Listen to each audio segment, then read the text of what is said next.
Oh, welcome back to McCarthy Performance. Um, Planned on getting a lot of things done, and just a lot of stuff has showed up to the point where I can't get the stuff that I want to get done out of the shop. But we're working on some Subaru heads. Gotta do a valve job on these. Got Big Block triple nickel supercharged engine we're working on.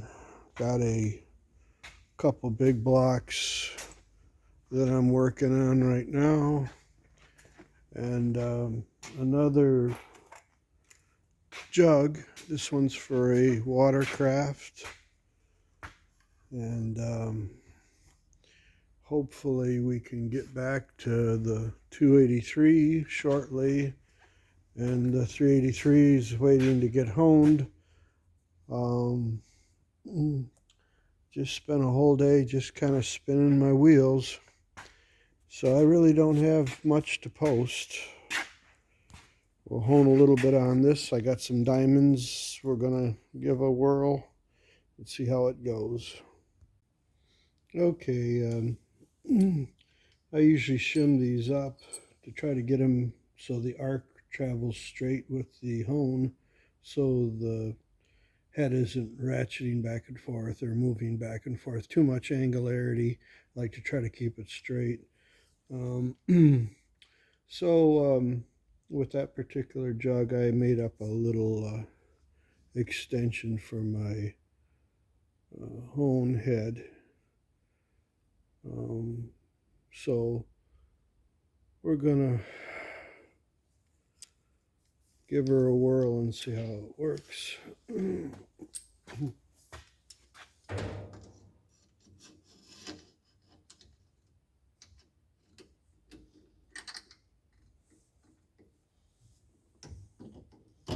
These diamonds aren't broken 100% yet, so they're probably going to clunk a little bit, but I'm just using them to rough in this head. We got quite a bit to take out. So it's not a big thing. We want to make sure that everything lines up as straight as we can. Bring the machine table this way a little bit. A little bit too much right about there. Lock it, keep it from wiggling around too much. We'll pull the head back a little more.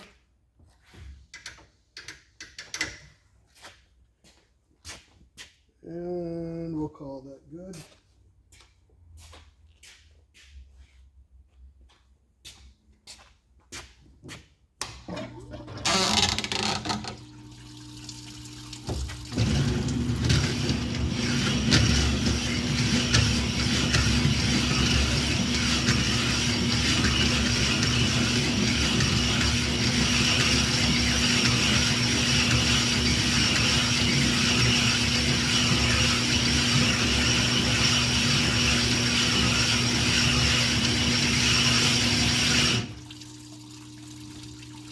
These walls are tore up quite bad. I guess from what I gather is the oil injector went out on it.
Okay, on to the next job. We'll let the outboard engine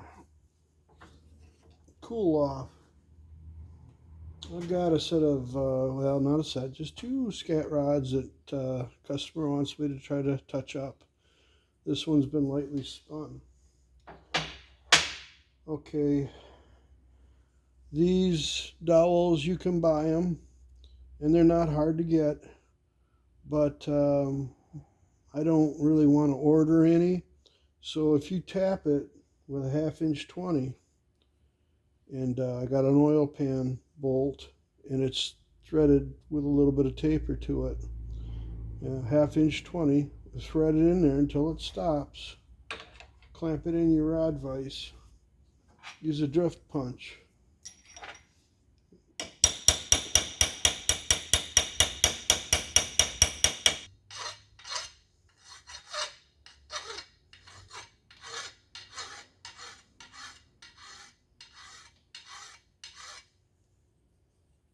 I like to break the edge of the cap a little bit.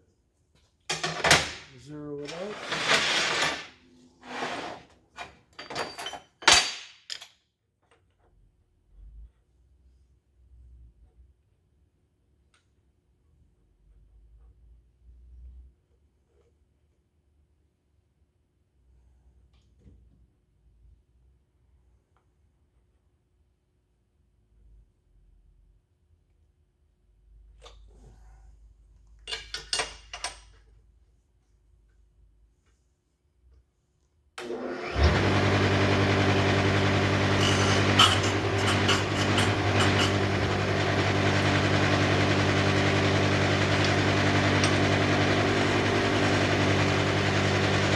See, it's been arched up.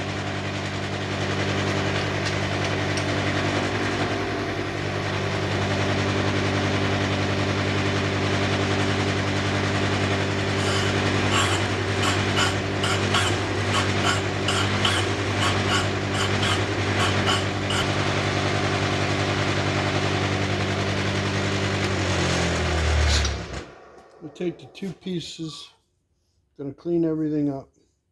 Gonna bolt it together without the dowels. I'm gonna check to see on the dial indicator for the rod machine how much I knew where this rod was, and see where it is now.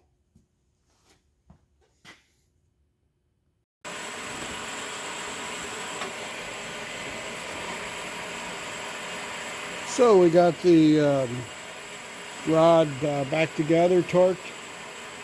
ARP lube on it. We're going to use my diamond for the CR.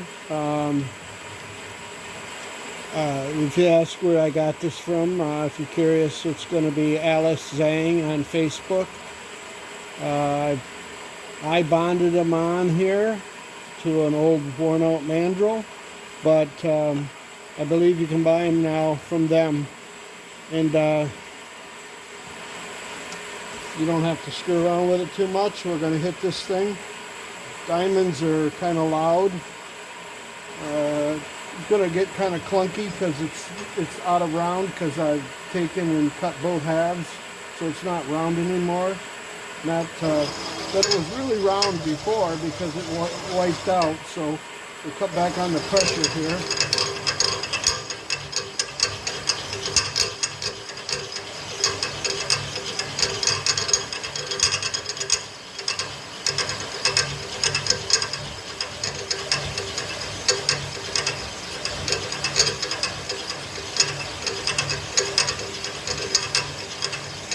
The other rod's less than 5/10 out of round, so that's why I'm not running 2 rods. I could put a dummy rod on here, an old junk rod. Some guys have a problem running 1 rod on a mandrel like that. I don't. You can see it's not cleaning up here. It's cleaning up here. So we'll check it for size. We got plenty to take out. There should be enough to clean up the whole rod.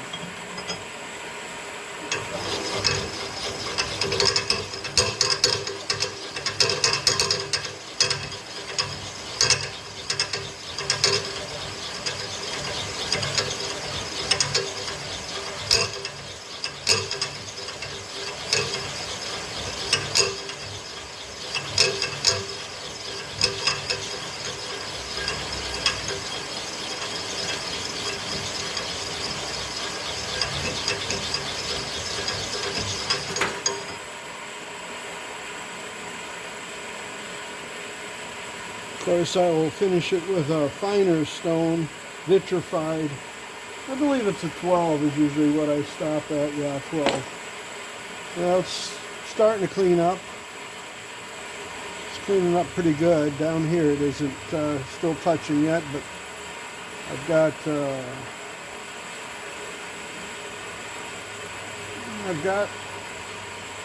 probably 6,000 still in the rod.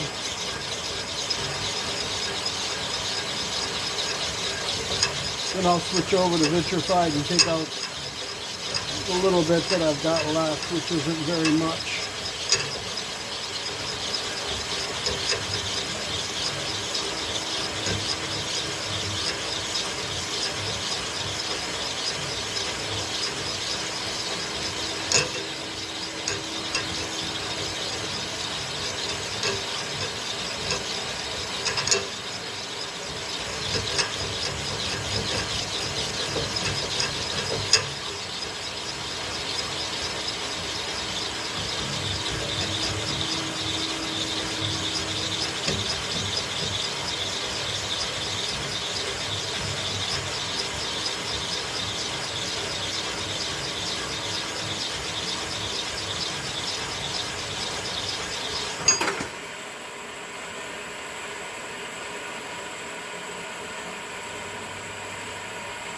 Just starting to take it out.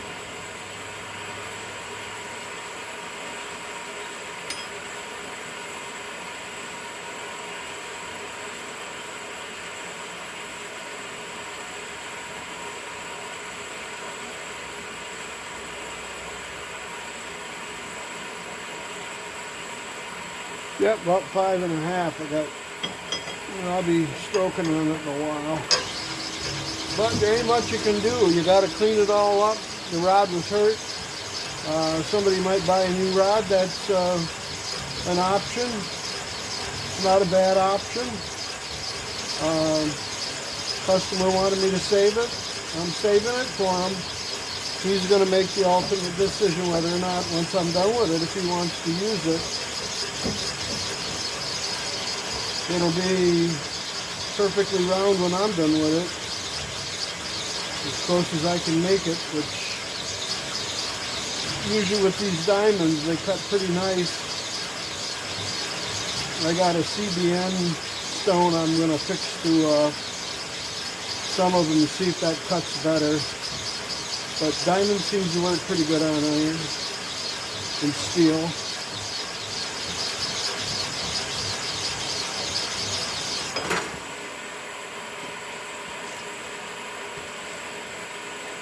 Starting to put heat in the rod, so probably best to let it cool off, but we're removing the worst of it's gone. Okay.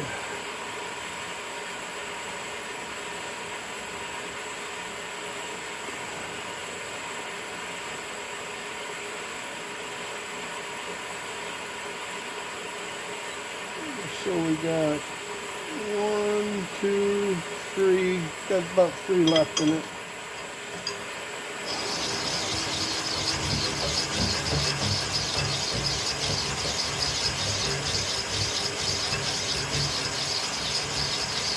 We'll let her cool off and we'll sneak up on it.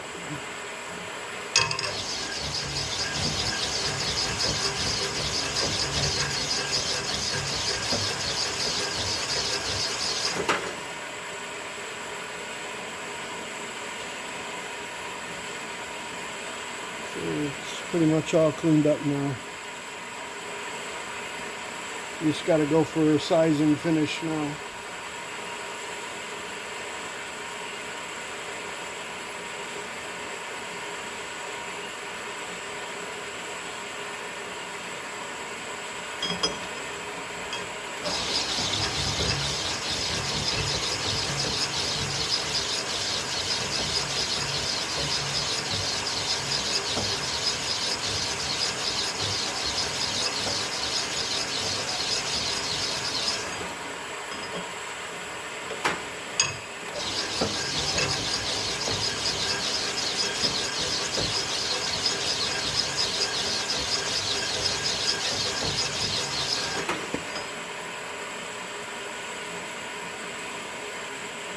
Re-establish the chamfer on the rod. We'll switch over to finish stone and do it.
A little wide at the parting line, but it'll work. Actually, not that bad.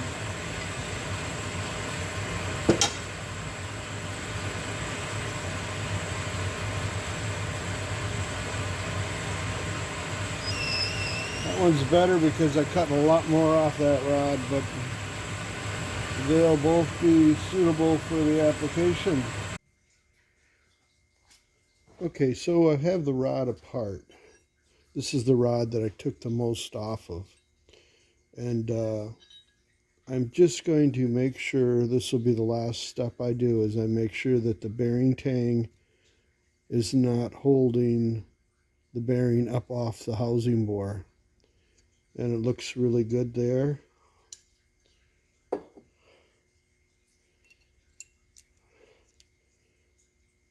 And we look good there. We still have a little bit of room. And if question, I just roll the bearing back. And if you look through, if you hold it up to the light, you can see where it will hold the bearing off, if that makes any sense, because this is grooved on a shallow radius. So if I put it up where it's supposed to be, I know that the bearing's sitting flat because I can hold it up to the light. You'll have to trust me, can't see it, but we've got a little bit of gap there, and we're halfway down the tang before it even attempts to start picking the bearing shell off the back of the rod. Well, that's it on this job. On to the next one. Thank you for watching.